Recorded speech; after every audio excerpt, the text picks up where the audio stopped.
40일 작던 기도 3일 이 아침에 기도하러 오신 여러 모든 분들을 하나님께서 분명히 축복하실 것입니다. 우리 사도신경으로 우리의 신앙을 고백하겠습니다. 나는 전능하신 아버지 하나님 창조를 믿습니다.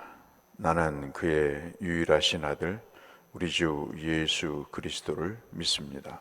그는 성령으로 잉태되어 동정녀 마리아에게서 나시고 본디오 빌라도에게 고난을 받아 십자가에 못 박혀 죽으시고 장사된 지 사흘 만에 죽은 자 가운데서 다시 살아나셨으며 하늘에 오르시어 전능하신 아버지 하나님 우편에 앉아 계시다가 거기로부터 살아있는 자와 죽은 자를 심판하러 오십니다.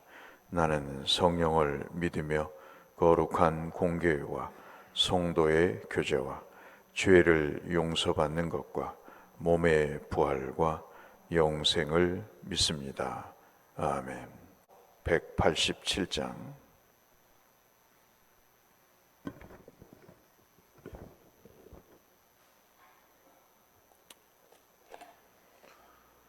찬송가 187장.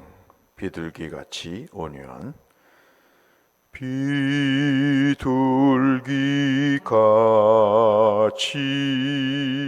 온유한 은혜의 성령 오셔서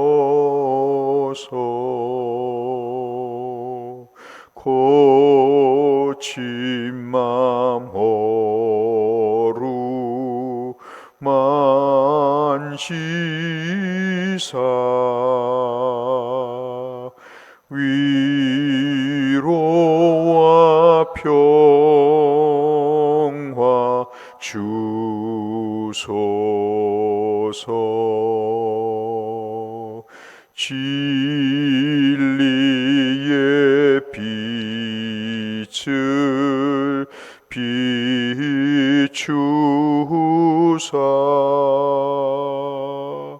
주의 길 바로 걸으며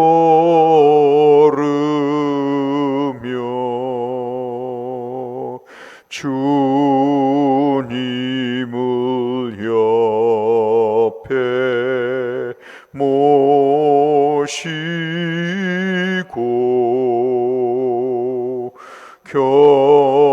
경건히 살게 하소서. 주님과 동행하면서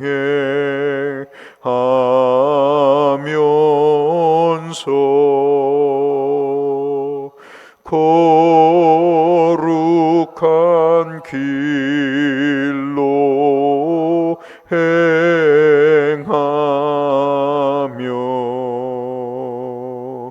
진리의 예수 붙잡고 길 잃지 않게 하소서. 연약한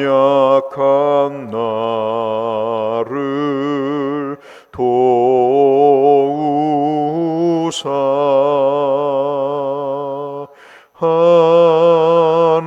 하나님 나라 이르러 주님의 품에 안기는 영원한 안식 주소서. 아멘.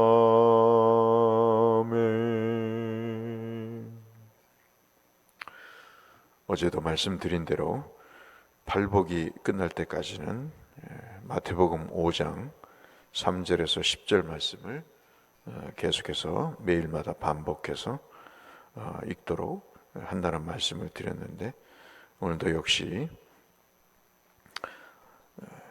마태복음 5장 3절에서 10절의 말씀을 한 절씩 교독하겠습니다.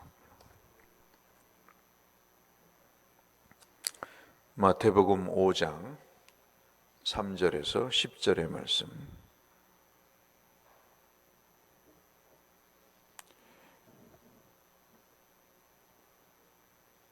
한 절씩 교독하겠습니다. 심령이 가난한 자는 복이 있나니 천국이 그들의 것이며,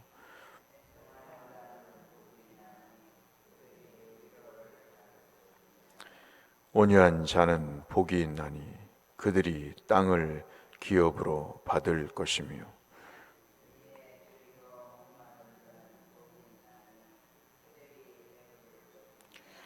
긍휼히 여기는 자는 복이 있나니 그들이 긍휼히 여김을 받을 것이며,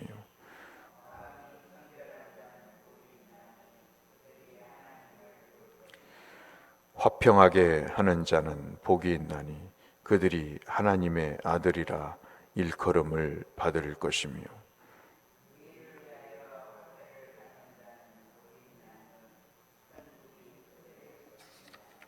아멘.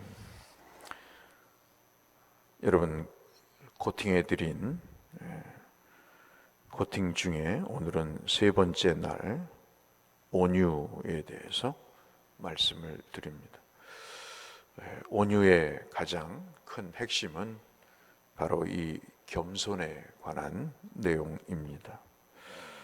늘 말씀을 드렸다시피 겸손은 어떤 성품적인 내용도 되지만, 사람이 우유부단하거나 부드럽거나 사람이 참 태도가 나이스하다, 그런 정도의 내용이 아니라는 사실을 먼저 마음속에 담아 두시는 게 좋을 것 같습니다.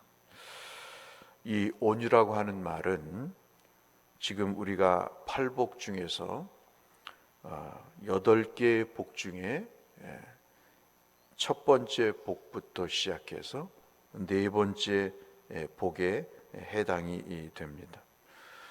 이 네 번째까지의 복을 우리가 코팅해서 보면, 마음에 가난한 자, 애통하는 자, 온유한 자, 그 다음에 의에 줄이고 목마른 자, 이 네 가지의 복을 가진 사람은 누구와의 관계 속에서 이러한 복이 설명이 되냐면 하나님입니다. 하나님. 그러니까 지금 마태가 이 네 가지의 첫 번째부터 네 번째 복은 인간과 관계가 없는 것입니다. 그러니까 사람에게 겸손하고 나이스하게 대하고 그러는 것은 지금 말하고 있는 3번의 온유한 복과는 아무런 관계가 없는 것입니다. 물론 사람에게 부드럽게 대해야죠. 예의 있게 대해야 됩니다. 그러나 오늘 우리가 지금 말씀하고 있는 것은 바로 하나님에 관한 태도를 얘기합니다. 여러분은 어떠세요? 하나님에 대해서 어떠한 자세와 태도를 갖고 계십니까? 이 내용은 말씀을 드린 대로 하나님과의 관계 속에서 인간이, 사람이 하나님에 대해서 어떠한 태도를 취하느냐, 그 어떠한 태도는 바로 겸손한 태도를 취하느냐 하는 그러한 내용과 맞물려 있습니다. 그래서 이 온유는 첫 번째 우리가 복을 받던 심령이 가난한 상태, 즉 다시 말씀드리면 하나님을 한순간이라도 의지하지 않으면 살 수 없다고 하는 그런 절박하고도 간절한 하나님을 의지하고 신뢰하는 그런 마음과 밀접하게 관련이 있습니다. 그래서 이 겸손을 원어적으로 말씀을 드리면 온유한 말씀에 히브리 말에 겸손하다는 말에서 나온 것입니다. 그 말씀이 오늘 우리가 읽은 5장 지금 5절에 나와 있는 말씀이고, 또 하나가 여러분 성경에서 구약에서 말하는 온유에 관한 내용, 그리고 우리가 읽지 않겠습니다마는 여러분 이사야 66장을 보시면 그 내용이 설명이 되어 있습니다. 그러니까는 이 모든 내용을 종합해 보면 하나님을 전적으로 의지하는 자가 하나님에 대해서 어떤 거친 행동이나 또는 자기 판단에 의한 아주 예의 없는 행동이나 마음, 그것이 아니고 지금 말씀하고 있는 온유라고 하는 것은 하나님을 전적으로 의지하고 신뢰하기 때문에 오는 그분에 대한 두려운 마음, 간절한 마음, 사모하는 마음, 그 마음을 종합해서 겸손하다라고 이야기를 하고 있는 것입니다. 그러면 이 온유라고 하는 말을 마태가 처음 얘기를 했는가? 그러지가 않죠. 이것은 구약에서 이미 말씀을 하고 있습니다. 그래서 화면에 시편 37편 11절 말씀을 띄워 드릴 것입니다. 이미 시편에 구약의 시인이 이 온유가 무엇인가를 말씀을 하고 있습니다. 오늘 말씀과 너무나도 똑같은 말씀을 하고 있습니다. 화면을 보시면서 아니면 성경을 보시면서 같이 읽도록 하겠습니다. 그러나 온유한 자들은 땅을 차지하며 풍성한 화평으로 즐거워하리로다. 시편 기자가 37편 11절에 지금 우리가 읽었던 마태복음 5장 5절에 온유한 자가 복이 있는데 그가 땅을 차지한다는 것이 있다. 그 땅을 차지하는 자는 풍성한 화평으로 즐거운 삶을 살 것이다. 이것이 마태복음 5장 5절에서 말씀하고 있는 온유한 자의 원조입니다. 또 하나의 말씀이 있는데 여러분 그 다음 구절 한번 보여주실까요?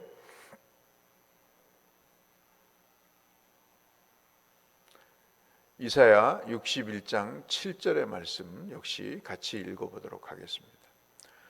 너희가 수치 대신에 보상을 배나 얻으며 능력 대신에 몫으로 말미암아 즐거워할 것이라. 화면이 안 나옵니까? 나오죠? 그리하여 그들의 땅에서 갑절이나 얻고 영원한 기쁨이 있으리라. 저 말씀이 뭐냐면 나라를 빼앗기고 포로로 끌려가면서 수치를 당했습니다. 모욕을 당했습니다. 저들은 하나님 앞에 온유하지 못했기 때문에 자기가 사는 삶의 터전을 잃어버렸습니다. 이것은 공식적입니다. 제가 나중에 말씀드리겠습니다마는 왜 우리가 온유해야 되는지, 하나님 앞에 전적으로 신뢰하고 의지하지 않으면 하나님이 우리에게 주셨던 땅을 빼앗아 가십니다. 왜냐하면 땅의 제공자가, 땅의 주인이 하나님이시기 때문에 그래요. 창세기 1장에서 물과 물을 나누어서 땅을 주께서 주셨어요. 그것은 구체적으로 나타난 게 에덴이었습니다. 그 땅은 부동산 투자의 가치가 있는 땅이 아니고 그 땅은 하나님과 인간이 교제하며 사는 땅이었습니다. 거기서 인간은 즐거움과 행복과 기쁨을 누리며 사는 땅이었습니다. 그러니까 땅이라고 하는 것은 물리적인 땅을 이야기하지만 그것은 하나님과의 관계 속에서 하나님이 인간을 사랑하셔서 주셨던 삶의 가장 기본적인 그런 요소인 것이죠. 그런데 우상 숭배로 그 모든 것이 잃어버리게 됐습니다. 여러분 가만히 생각해 보세요. 이 말씀의 뜻을 우리가 모른다 하더라도 우리가 하나님을 잘 섬길 때와 섬기지 않았을 때 우리의 삶에 나타나는 현상이 뭐죠? 어제도 어떤 분과 말씀을 나눴습니다마는 우리가 왜 믿음을 갖고 살아야 되죠? 왜 우리가 신앙을 갖고 살아야 되죠? 그 모든 것이 하나님이 우리에게 제공하시는 것입니다. 가만히 생각해 보시면 온유와 땅을 왜 연결시키시는가? 그것은 이미 앞서 말씀드린 시편 37편 11절에 땅을 차지하는 자는 온유한 자다는 말씀을 이미 주셨던 말씀에서 우리가 찾아볼 수 있는 것이죠. 그러니까 하나님을 전적으로 의지하는 자에게 하나님이 삶의 터전을 주시는 것입니다. 근데 앞서 우리가 봤던 이사야 61장 7절에서는 그런 하나님을 의지하지 않고 우상과 불신앙으로 사니 하나님이 이방 나라를 세우셔서 그들을 몽둥이로 쓰셔서 그들을 사정없이 삶의 터전에서 쫓아내 버리시는 겁니다. 그 결과가 뭐죠? 땅을 잃어버린 것뿐만 아니라 자기의 삶의 본거지를 잃어버릴 뿐만 아니라 그들에게는 수치와 모욕이 있는 것입니다. 인생이 거칠어지는 것입니다. 하나님을 향해 원망하고 불평하고 사람과의 관계 속에서도 짐승같이 삶을 사는 것이죠. 부드러움도 예의도 어떠한 신앙적인 면도 찾아볼 수가 없는, 정말 저 사람이 하나님이 그 코에 생기를 불어넣어서 생명이 된 사람일까 싶을 정도로 사람이 돌변해 버리는 것입니다. 그래서 하나님을 전적으로 의지하십시오.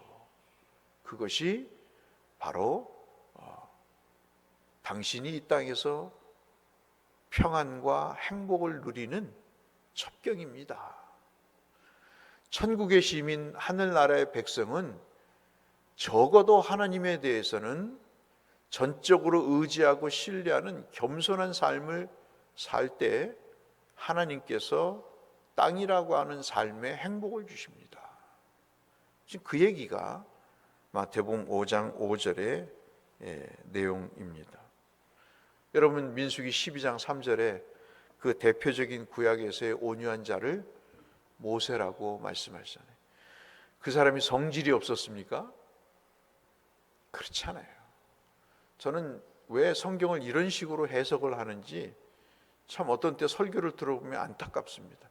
그 사람의 인품을 부드러운 사람, 예의 바른 사람, 물에 물 탄 듯 술에 술 탄 듯 화도 안 내고 참 성격이 좋은 사람으로 왜 그렇게 설교를 하는지 모르겠어요. 말씀드렸다시피 이 온유는 하나님과의 관계에 있어서의 태도입니다. 모세가 그런 역경과 시련을 겪고 죽이려고 하고 심지어는 자기 누이와 형까지 자기를 못살게 굴고 저주하고 비난하는 그 상황 속에서 하나님 차라리 나를 죽여달라고 하는 그런 극한의 스트레스를 받으면서도 민수기 12장 3절에 모세를 뭐라고 표현합니까? 온유하여 지면에서 모든 사람보다 더하더라. 그러니까 모세와 같이 온유한 사람이 없다는 거예요. 성격입니까? 아닙니다, 여러분. 하나님을 그는 그래도 전적으로 의지했던 거예요. 욥이 그랬죠.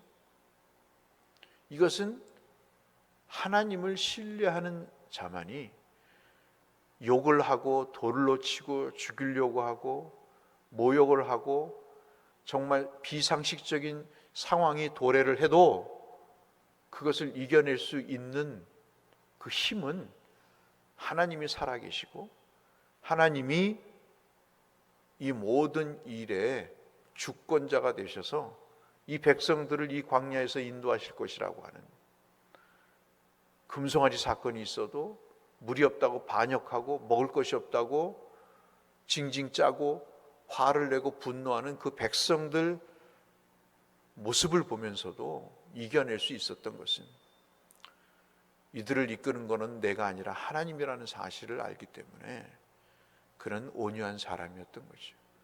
신약에서의 온유하신 분에 대한 대표적인 인물이 누굴까요? 마태복음 우리가 읽고 있는 11장 29절에 바로 예수 그리스도이십니다. 그분은 어떤 온유함이죠? 온유하고 겸손하니 나의 멍에를 메고 배우라. 왜 멍에를 맵니까? 멍에는 뭐죠? 짐승에게 매는 거잖아요. 멍에가 왜 필요합니까? 자기 뜻대로 가고 싶은데 주인의 인도함을 따라 가도록 그 어깨에다가 목에다가 그 뜻을 따르도록 만든 장치입니다.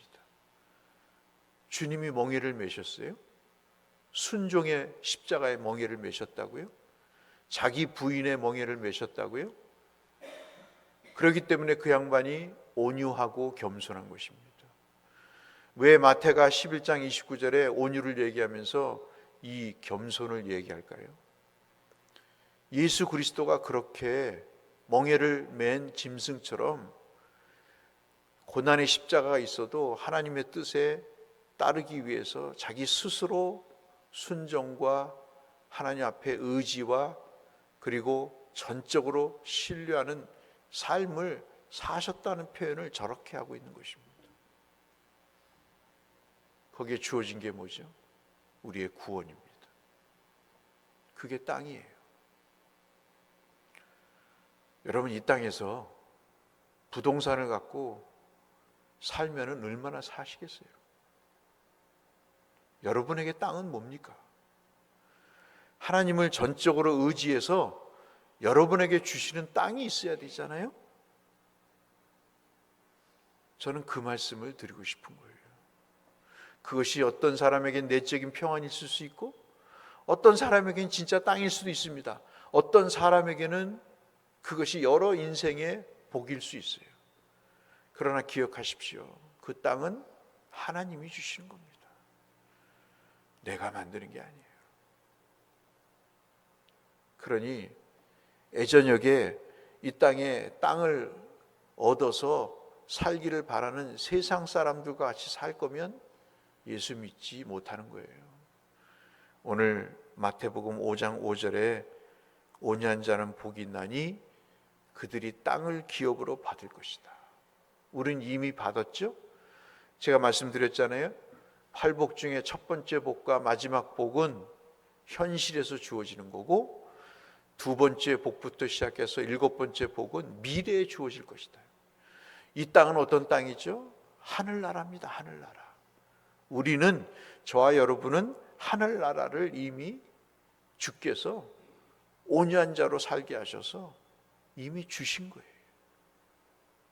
그러니 우리의 삶에 힘겨움과 어려움이 있어도 지금 우리가 읽었던 말씀처럼 시편 37편 11절 말씀처럼 풍성한 화평과 즐거움이 있게 되는 것이죠.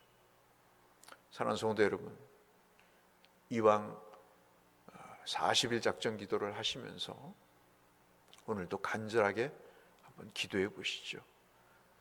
하나님 보시기에 내가 하나님에 대한 자세와 태도는 어떻습니까? 겸손한가요? 겸손하게 해주시옵소서. 그 하나님 앞에 전적으로 의지하고 신뢰하는 그 마음을 통해 하나님, 내가 정말 온유한 자의 복을 살게 하옵소서.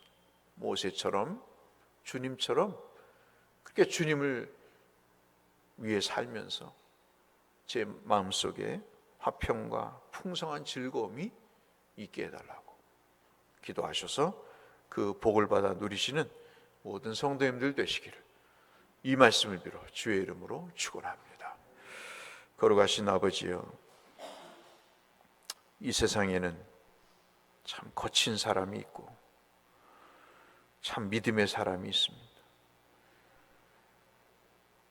성질을 따라 사는 사람이 있고 믿음을 따라 사는 사람이 있습니다. 그런데 어쩌겠습니까? 내 속에 그 두 모습이 다 있습니다. 하나님 불쌍히 여겨주시고 온유한자가 되게 하셔서 하나님이 주시는 땅을 기업으로 받는 복을 누리게 하여 주옵소서. 예수님 이름으로 기도 올리옵나이다. 아멘. 하늘에 계신 우리 아버지, 아버지 이름 거룩히 여김을 받으시오. 아버지의 나라가 오게 하시며 아버지의 뜻이 하늘에서와 같이 땅에서도 이루어지게 하소서. 오늘 우리에게 일용할 양식을 주시고 우리가 우리에게 잘못한 사람을 용서하여 준 것 같이 우리 죄를 용서하여 주시고 우리를 시험에 빠지지 않게 하시고 악에서 구하소서. 나라와 권능과 영광이 영원히 아버지의 것입니다. 아멘. 기도를 통해 하나님의 복을 누리시길 바라며 기도로 주 앞에 나가겠습니다. 기도하겠습니다. 하나님 아버지 감사합니다. 은혜를 베푸시니 아버지 감사합니다. 주님을 생각합니다. 마태는 온유와 겸손을 함께 말하면서 같은 의미임을 말하고 있습니다. 주님은 당신의 온유함과 겸손을 배우라고, 멍에를 메고 나를 배우라고 말씀하십니다. 주여, 우리에게도 믿음의 멍에가 있는지요? 하나님의 뜻을 따라 살고자 하는, 하나님을 전적으로 신뢰하고 의지하는 마음의 자세와 태도가 하나님을 향해 있는지요? 아니면 내 성질대로, 내 습성대로, 내 뜻대로 하나님을 대하는지요? 거룩하신 아버지, 이제 이 나이 먹어서 주님 앞에 다시 이 말씀을 되새겨 봅니다. 남은 여생 온유한 자로 살아 우리의 삶에 풍성한 화평과 즐거움이 주께서 주시는 땅의 복으로 있게 하여 주시옵소서.